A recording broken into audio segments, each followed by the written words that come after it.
noite a todos, sejam bem-vindos a esta casa. Antes de darmos início ao Evangelho, eu vou passar alguns informes. Primeiro, ressaltando as nossas atividades de sábado. Sábado nós temos uma atividade que se chama Evangelização Infantil, que são atividades lúdicas, para as crianças, no intuito de introduzir as crianças aos conceitos básicos do Espiritismo e principalmente sobre o Evangelho de Jesus. E um outro recado breve também é que nós achamos um brinco. Se alguém porventura veio semana passada, ou enfim, e perdeu o brinco está aqui, tá bom?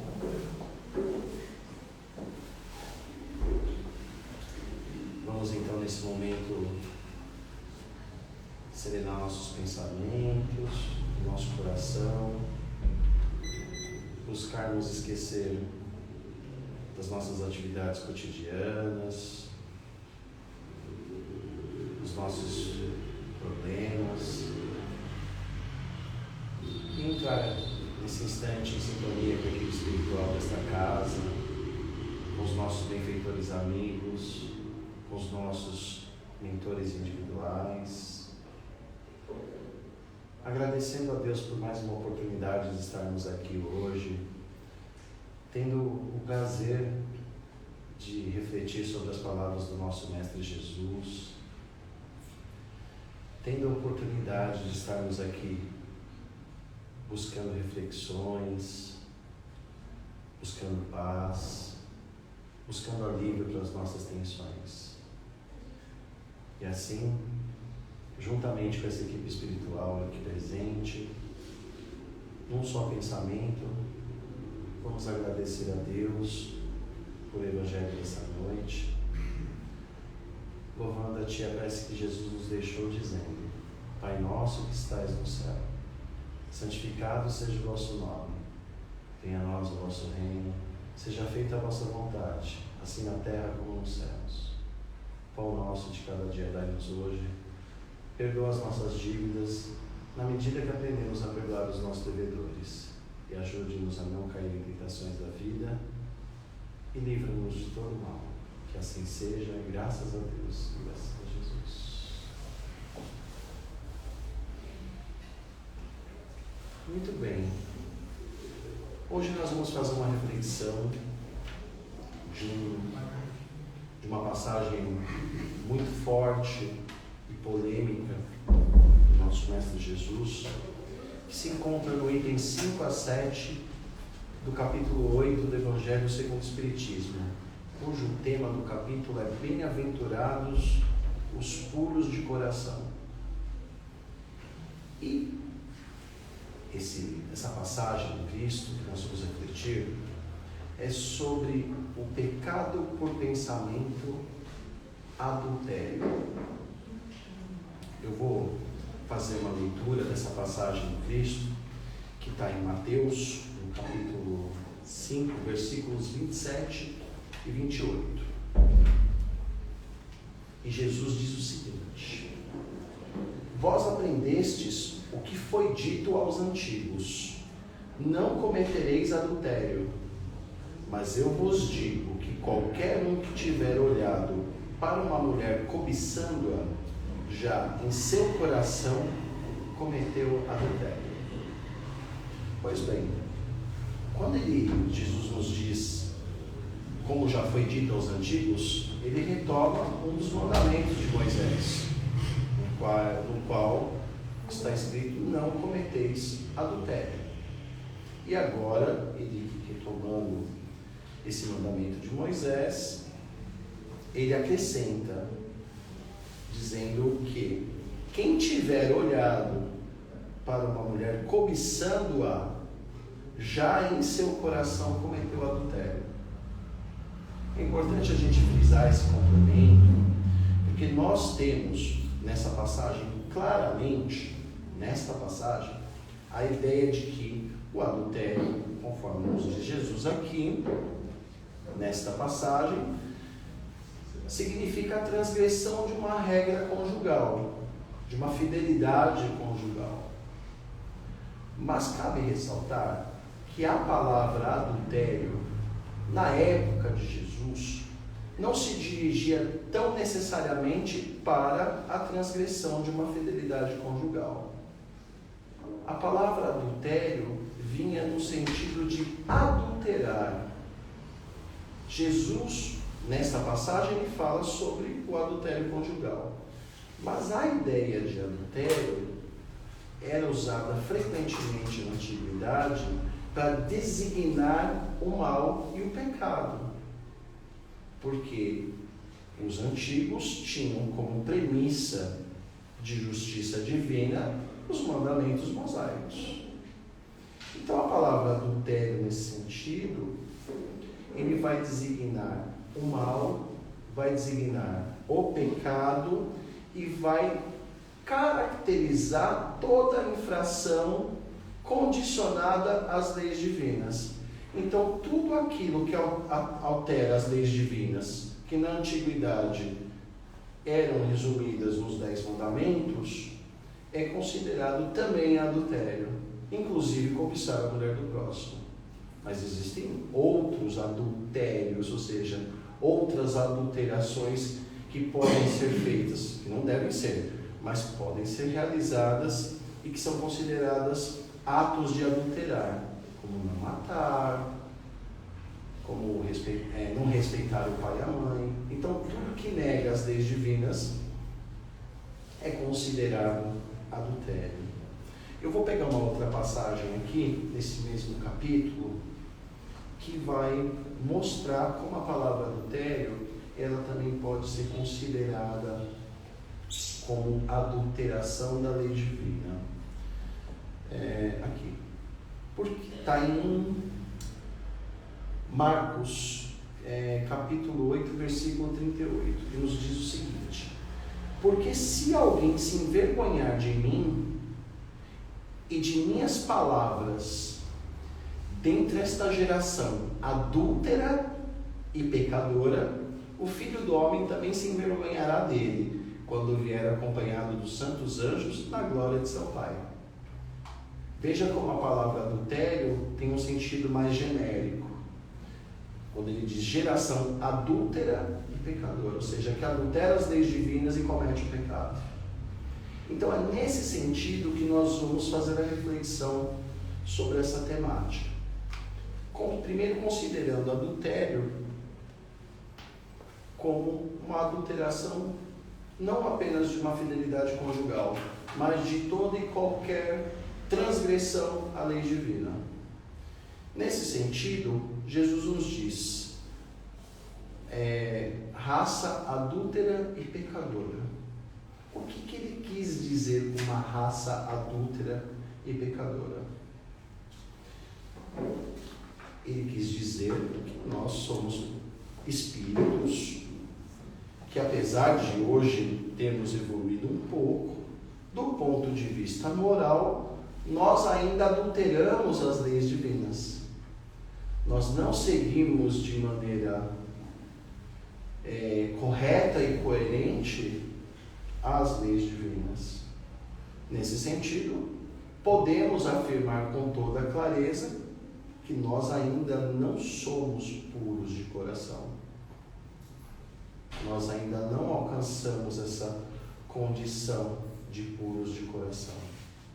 No Livro dos Espíritos, num comentário de Kardec, ele nos diz o seguinte, que a verdadeira pureza não está apenas nos atos, mas também no pensamento, porque aquele que tem um coração puro sequer pensará no mal.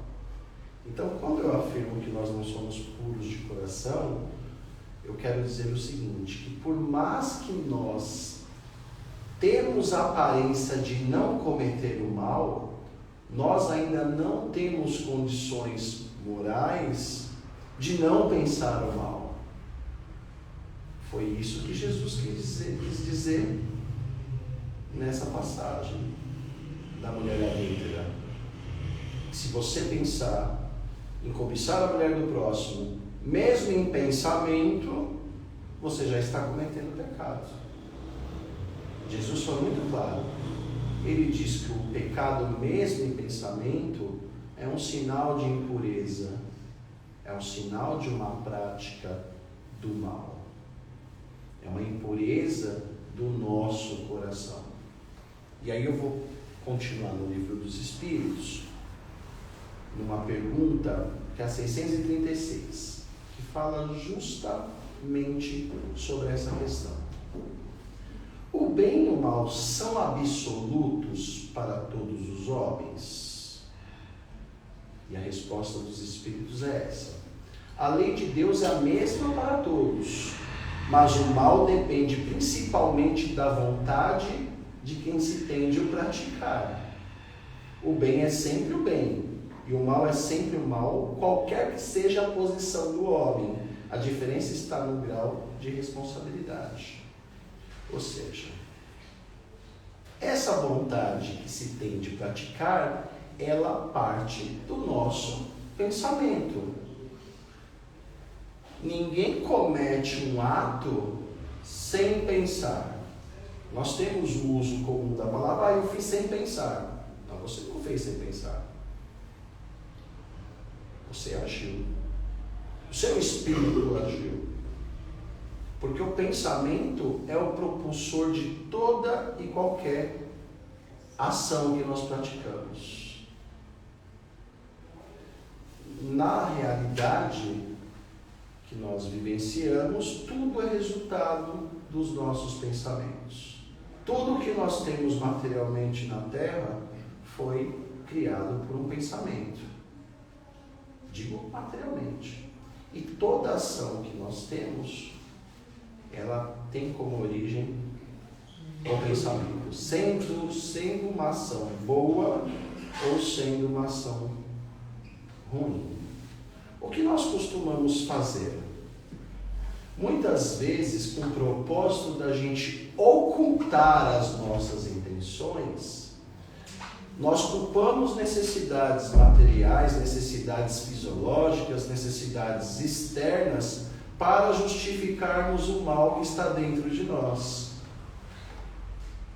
Vou deixar isso de uma maneira mais simples. O velho discurso de que a carne é fraca. Eu fiz porque a carne é fraca. Não. A carne é fraca quando o espírito é fraco. Porque a decisão das nossas ações partem do nosso pensamento e do nosso livre-arbítrio. Logo, toda decisão que nós tomamos é uma decisão espiritual. Então nós somos maus? Nem para tudo nós somos maus. Mas nós somos adúlteros e pecadores. Porque nós adulteramos muitas vezes as leis divinas e cometemos o pecado. E essa fraqueza do espírito, ou o mérito do bem do espírito, ela vai sempre se dar pela sua origem, pelo pensamento. A gente já sabe, não só pela literatura espírita, não só pelo discurso filosófico, mas pela própria ciência, de que o pensamento é uma força. O pensamento, ele cria as coisas, ele se materializa, ele se concretiza, ele modifica. Há uma pesquisa científica, eu vi há muitos anos atrás, então não me lembro a fonte, mas busquem que eu tenho certeza que vocês vão achar. Em que tinha-se 2 copos de água e incessantemente um desses copos de água, um grupo de pessoas ficava desejando o mal. E no outro copo de água, as pessoas desejavam o bem. A água é transparente, não tem cheiro. A água que as pessoas estavam desejando o mal se modificou quimicamente. Isso é pesquisa científica. Já foi feito com plantas também, né? Por isso que a nossa avó sempre diz, conversa com as plantas, né? A gente vê as vovó falando sozinha com as plantas. Não, faz bem conversar com as plantas. Quem gosta de plantas sabe, conversa com as plantas. Por quê? Porque é o nosso pensamento que cria, que vibra, que modifica, que se materializa. que se concretiza. Tudo é resultado do nosso pensamento. Há uma citação de uma espírita chamada Sueli Schubert, que ela diz o seguinte: o pensamento é uma força criadora. Ao influxo dessa força, formam-se cenas, criam-se quadros vivos, volta-se ao passado, projeta-se no futuro, e dependendo de sua carga emocional, são emitidas vibrações positivas ou negativas, boas ou más. E quando nós pensamos, é exatamente isso. Nós criamos imagens. Nós podemos voltar para o passado, né? Ficar repetindo o passado, e viramos muitas vezes escravos desse pensamento. Podemos projetar o futuro, né? Gostoso, às vezes, se eu tivesse dinheiro, aí você começa a se imaginar, né? Então o pensamento, ele tem essa força. Partindo dessa lógica, nós deduzimos que todo pensamento, ou tudo aquilo que você deseja para alguém, acontece. Se você deseja o mal, você vai estar adulterando a lei divina, vai cometer uma infração com a lei divina, mesmo que não cheguemos a realizar esse mal que idealizamos. Porque, como assim? Eu só pensei mal, mas eu não fiz mal. Eu fiquei dentro da minha casa, mas eu fiquei o tempo todo emitindo o pensamento ruim. Porque quando nós enviamos o pensamento ruim, as vibrações negativas vão para aquela pessoa. E obviamente que depois voltam para nós consequentemente. Da mesma coisa com o bem. Quando nós pensamos o bem também volta para nós, inevitavelmente. Já tiveram aquela sensação de você pensar numa pessoa e dar 5 minutos ela liga? Acho que todo mundo já teve isso. Isso é um pensamento. É a força do pensamento. Ai, que saudade que eu estou daquela pessoa. Nossa, quanto tempo que eu não falo com fulano, ciclano, daqui a pouco. Agora é mais moderno, né? Agora vem a mensagem no WhatsApp. Oi, quanto tempo? Isso é transmissão de pensamento. Então o pensamento tem força, tem essa lógica. E nós podemos utilizar ele para o bem ou para o mal. E o pensamento faz mal. E muitas vezes nós não fazemos o mal nas ações justamente porque não temos oportunidade de idealizar os nossos pensamentos. Ou, então, para nós não nos expormos ao escândalo. Se eu matar alguém, eu vou preso. Então é mais fácil eu pensar. Agora, o ato de você pensar nisso, você está praticando mal, você está adulterando uma lei divina. Por quê? Lá os antigos, os 10 mandamentos já diziam: não matarás. E Jesus veio e disse: amai os vossos inimigos. Então você está adulterando a lei divina por pensamento. É pecado? Claro que é. Isso mostra a nossa imperfeição. Por isso que quando nós pensamos algo ruim, estamos na mesma condição do que aqueles que cometem um ato ruim. E nós somos tão culpados como se nós tivéssemos cometidos. E volto a dizer, muitas vezes a gente não comete porque não teve oportunidade. Né? Quantas vezes, se eu voltasse naquela época com a cabeça que eu tenho hoje, eu ia ver só. Ou nós temos medo do que os outros vão dizer. Das leis, né? Que existem para regular os nossos comportamentos. Então, por mais que nós não fazemos, muitas vezes o espírito se delicia com esse pensamento. Tanto para o bem, quanto para o mal. Sem o ato de praticá-lo. Nós não fazemos, mas nós imaginamos. Né? Ou então, quando alguém tem a coragem que nós não tivemos, nós falamos: bem feito. E, obviamente, isso não condiz com a ideia de Jesus de pureza de coração. E vem a pergunta: quem são então os puros de coração? São aqueles espíritos que não pensam o mal. Nossa, brincando. Existe algum espírito que não pensa o mal? Sim, existe. Existem os espíritos puros. Os espíritos puros são aqueles que nunca pensaram mal? Não. São aqueles espíritos que já passaram por todo o processo evolutivo e se tornaram puros. Não pensar o mal não significa dizer que não conheça o mal. Porque é óbvio que para a gente identificar o mal, a gente tem que conhecê-lo. Sabe aquela coisa do espelho? Aquela pessoa é egoísta. Por que eu enxergo isso?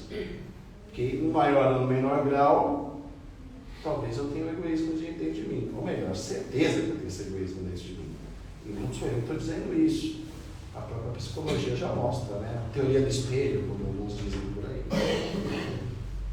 Nós ainda estamos na busca dessa pureza. E o caminho dessa busca começa repelindo os nossos maus pensamentos. Compreendemos que nós somos limitados, que ainda não somos puros de coração, e buscarmos aprender a repelir os nossos maus pensamentos. Tem um filósofo contemporâneo, que é o Pondé, né? Goste ou não, eu vou analisar o que ele diz, né? Baseado em um outro filósofo também, mas eu não vou esticar muito. Que ele diz o seguinte: tome cuidado com as pessoas que se dizem do bem.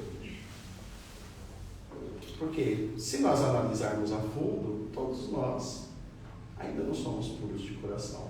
Nós podemos começar a ser. De que forma? Repelindo os nossos maus pensamentos.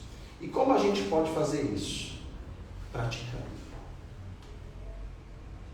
Não dando oportunidade que os pensamentos negativos se tornem maiores que os nossos pensamentos positivos. Não buscando os pensamentos maldosos de maneira constante. E a maioria dos nossos pensamentos são negativos, dada a nossa condição de espíritos imperfeitos. Aparece uma bolinha no meu braço, é uma espinha, mas eu já... O que será que é? Porque eu tive um tio que começou com uma bolinha assim. Então, você cria 1 milhão de pensamentos pensando em coisa ruim, quando você vai ver, é uma espinha, é um pé encravado. Entende como nós ainda temos a prática do mau pensamento? E como é que nós eliminamos os maus pensamentos? Ocupando os bons pensamentos. Essa é a lógica. É ocupando com os bons pensamentos. Não existe eliminar o mau pensamento, existe você modificar o seu pensamento do mal para o bem. Na medida que a gente começa a repelir os nossos maus pensamentos, nosso espírito começa a criar condições de buscar os bons pensamentos. E aí a gente começa a nos modificar. A gente muda a nossa sintonia, igual o rádio. Você está lá no rádio escutando tal tipo de música. Não vai sair dali. Se você não mudar a sintonia, na minha época era assim, agora é assim. Não vai mudar. Então, uma maneira de buscarmos repelir os nossos maus pensamentos é atraindo os bons pensamentos. Os espíritos puros de coração já são espíritos que atingiram esse grau de perfeição. Eles pensam no bem e, principalmente, os bons espíritos se ocupam com o bem. Eles não só pensam no bem, como eles praticam o bem. É a teoria e prática. Eu tenho que pensar o bem e fazer o bem. Para quê? Para que esses bons pensamentos passem a fazer parte da minha vida. Eles não conseguem conceber mais a ideia do mal. Como eu disse, não que eles não conheçam o mal. Mas eles não concebem mais a ideia do mal porque eles já têm o bem consolidado nas suas ações e no seu pensamento. Esses são os espíritos puros de coração. Nós ainda estamos engatinhando nessa senda evolutiva. Mas nem por isso, por estarmos engatinhando, que nós não podemos repelir os nossos maus pensamentos. Nós não podemos repelir o mal. O nosso progresso na Terra é justamente na capacidade que nós tivermos de modificarmos e combater os nossos maus pensamentos, as nossas más inclinações e buscar cultivar pensamentos de paz, de compreensão, de fraternidade. Não é só empatia. eu vou me colocar no lugar do outro, tá? Você se coloca no lugar do outro, para todo mundo ver, né? Por dentro você está assim, nossa, se eu fosse essa pessoa, estrangulava ela. Qual que é a diferença daquele que pensa com aquele que faz? É a prática. A vontade é a mesma. O prazer é o mesmo. Porque aquele que pratica tem o mesmo prazer do que aquele que pensa. Entende a lógica? E quais são os instrumentos que podem ajudar a gente a repelir os nossos maus pensamentos? Inúmeros. Buscar coisas boas, bons hábitos, boas leituras, boas músicas. Eu não estou querendo fazer um discurso moralista, não é nada disso. Mas se eu escutar o dia todo que eu estou sofrendo, que a minha mulher me abandonou, que a menina rebola e faz 1000 coisas, aquilo vai ficar no meu subconsciente. O que eu estou traindo para mim?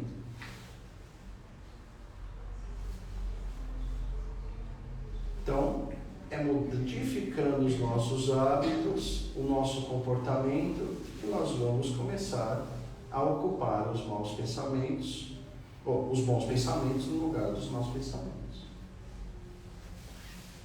Entende? É um processo difícil? Mas na medida que a gente for fazendo isso e condicionando isso às boas ações, a gente começa a se modificar. A gente começa a compreender inclusive as coisas que nos rodeiam. A gente começa a compreender principalmente a nós mesmos, sabendo os nossos defeitos, as nossas virtudes e as nossas limitações. E a doutrina espírita nos traz isso. Porque a doutrina espírita, ela além de dizer tudo isso, ela vai dizer: a nossa vida é eterna, não adianta você fugir. Você vai nascer de novo, você vai ter o véu do esquecimento como uma bênção divina e vai ter oportunidade de treinar tudo de novo. E assim vai ser sucessivamente até nós atingirmos a pureza de coração. Quanto tempo vai demorar? Depende de cada um de nós. Depende de cada um de nós. Porque modificar os nossos pensamentos depende da nossa vontade e do nosso uso do livre-arbítrio, da nossa capacidade de escolher. É difícil? É sim, claro que é. Não vou mentir para vocês nem vender promessa. Claro que é difícil. Dá trabalho? Dá trabalho. Mas é isso que a doutrina nos esclarece. E a gente vai modificando. Vai modificar tudo de uma vez? Não. Vai modificar com o tempo. Vai começando das pequenas coisas para as grandes coisas. Eu tenho o hábito de fazer tal coisa. Isso é ruim. Então, começa a fazer menos. Uma hora você vai eliminar. Mau pensamento é igual ao vício. Você vai trabalhando ele até... Tem uns que você consegue se livrar, outros não. O importante é não desistir. É não desistir. É buscarmos entender que é necessário essa modificabilidade. Tem um filósofo, já que eu falei muito de filosofia hoje, judeu chamado Forrest, que ele fala assim: a inteligência do ser humano é a capacidade que ele tem de se modificar. Então, é pela modificabilidade que nós nos desenvolvemos. No caso dele, ele está falando da mente. No caso aqui, nós estamos falando do espírito. É repelindo o mal e buscando o bem nas nossas ações cotidianas que a gente vai aprendendo a extirpar os maus pensamentos. Não se esquecendo que o pensamento é uma fonte criadora. Tudo que nós desejarmos vai acontecer. E se você desejar o bem, vai começar a acontecer o bem. Se você fizer o bem para os outros, vai acontecer o bem para você. Tudo de bom, de mal que nós fazemos provoca uma reação. No caso do mal, geralmente é o sofrimento. A própria Bíblia diz: o mal escraviza. No caso do bem, não que você se livre do sofrimento, mas você vai saber enfrentá-lo. Se você busca o bem, o tribunal da sua consciência te deixa tranquilo, porque a nossa consciência, os nossos pensamentos, eles têm a capacidade de nos deixarmos livres e ao mesmo tempo têm a capacidade de nos tiranizar.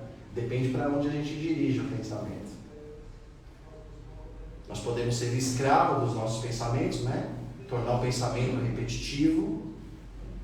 Se for para o mal, imagina, ficar lembrando daquele passado o tempo todo, daquela coisa o tempo todo, e aí torna-se o que nós espíritas chamamos de obsessão. E os psiquiatras dão aí diversos nomes. Tá? Depressão, enfim. Eu não vou entrar nesse mérito, porque na minha área eu não entendo disso. Tem uma música do Renato Russo que diz que tudo que você faz um dia volta para você. Se você fizer o mal, com o mal você tem que viver. Isso serve para os nossos pensamentos. E vocês já perceberam que todo pensamento mal gera intranquilidade? Tudo que a gente deseja de mal para o outro acaba desejando falta de tranquilidade para a gente. Aquele chefe que te enche o saco, você fala, melhor nem falar o que eu gostaria de falar, né? Para não emitir uma vibração ruim. Isso gera insônia, você dorme pensando, você não quer ir para o trabalho, você fica pensando, na hora que eu encontrar aquela pessoa do trabalho, é tóxico, né? Agora a moda deixa falar tóxico. E é mesmo, porque o seu mau pensamento, ele está fazendo mal? O mal é dele, fique com ele. Que bom que ele está fazendo isso, está testando a minha paciência. Olha como é que você modifica. Que bom que ele está fazendo isso. Está melhorando minha autoestima para me arrumar outro emprego. Que eu não vou aguentar mesmo, vou ficar aqui gladiando até eu matar o outro. O que vale mais, a minha saúde emocional ou o dinheiro que eu ganho? Hoje é um grande debate isso. Então, quando a gente enche nosso coração de bons pensamentos, a gente busca a paz, a gente encontra a nossa consciência a paz, o contentamento. Não nos culpemos por ter maus pensamentos. Busquemos a aceitação de nós mesmos nessa condição. Não fazemos como o filósofo diz, olha, tenha cuidado com aquelas pessoas que se proclamam bonzinhos. Não. Se conhecemos, olha, eu sou bom nisso, isso eu tolero, isso eu ainda não aprendi, isso eu estou aprendendo, isso eu vou pôr na minha agenda, se eu não conseguir nessa na outra, eu vou conseguir. Mas primeiro eu tenho que resolver isso daqui, que é o que mais está me irritando. Entende? O que mais está pegando no meu calcanhar. Então, quando a gente busca essa modificabilidade, as próprias pessoas que estão no nosso entorno começam a perceber, e a gente começa a perceber as pessoas e as coisas de outra forma. A gente começa a pensar em coisas boas e a gente começa a ver o bem em todas as situações. Não que o bem exista em todas as situações, mas você começa, é como se você estivesse subindo uma montanha.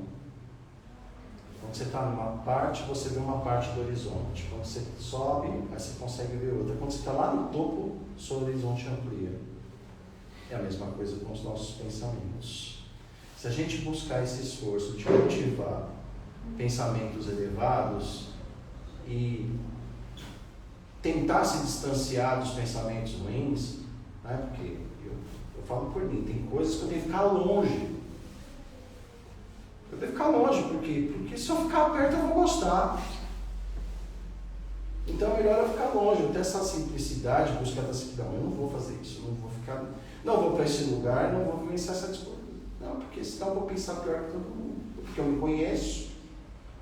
Mas você vai na casa espírita. Eu preciso, viu, gente? Muito.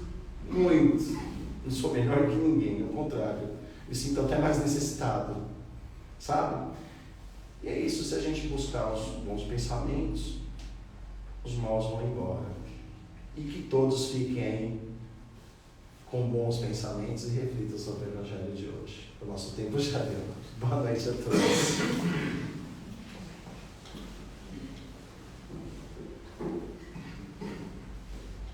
Vamos então nesse momento, mais de uma vez levar o pensamento a Deus, buscar sintonia com os nossos amigos espirituais, agradecendo por mais esta oportunidade, esta noite, agradecer ao nosso Mestre Jesus pelas suas palavras de conforto, de reflexão, pelos seus exemplos, agradecer a essa equipe espiritual aqui presente conosco, partilhando com essas reflexões, na busca do progresso, do aprendizado, cultivando paz, aprendendo a buscar com os pensamentos. E assim, gratos, pedimos ao nosso Pai Maior, por meio desses amigos, que possa nos trazer nesse momento energias benéficas, que nos ajude no nosso equilíbrio físico, no nosso equilíbrio emocional, que perpasse por cada parte do nosso corpo, que possa equilibrar as nossas células, os nossos centros de força, que possam mitigar algum problema que tenhamos em nosso organismo, e que essa energia cedida pelo nosso Pai Maior, trazida pelos nossos amigos espirituais, possa nos iluminar, que por alguns instantes possamos ter essa energia muito forte dentro de nós, e por meio dos nossos pensamentos possamos enviar aos nossos lares,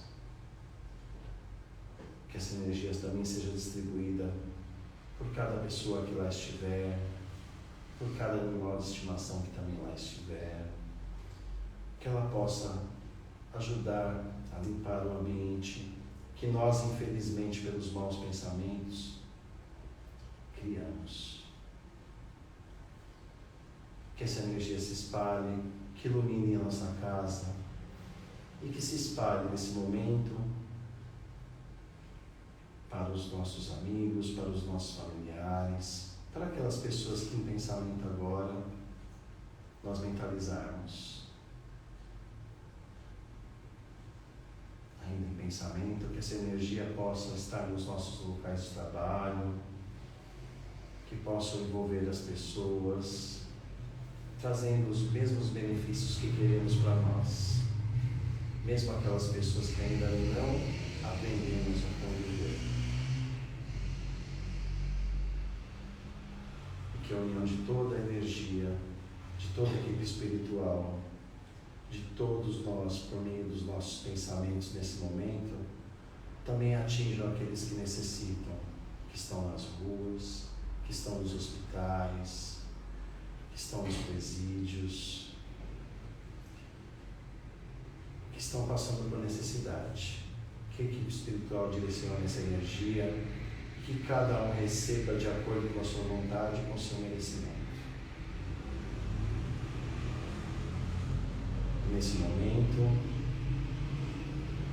retornamos os nossos pensamentos para essa sala, unidos com a equipe espiritual aqui presente, sentindo essa psicosfera de paz, essas energias que perpassam o nosso corpo, e agradecidos a Deus por mais uma noite de reflexão sobre o Evangelho nesta casa, pedindo a Ele para que possamos estar aqui novamente na semana que vem, ou no dia que assim necessitarmos. Pedimos licença para encerrar o Evangelho esta noite, agradecendo ao nosso Pai com a prece. Pai nosso que estás no céu, santificado seja o vosso nome. Venha a nós o vosso reino, seja feita a vossa vontade, assim na terra como nos céus. O pão nosso de cada dia nos dai hoje. Perdoa as nossas dívidas, na medida que aprendemos a perdoar os nossos devedores. Não nos deixeis cair em tentações da vida e livrai-nos de todo o mal. Que assim seja, graças a Deus e graças a Jesus.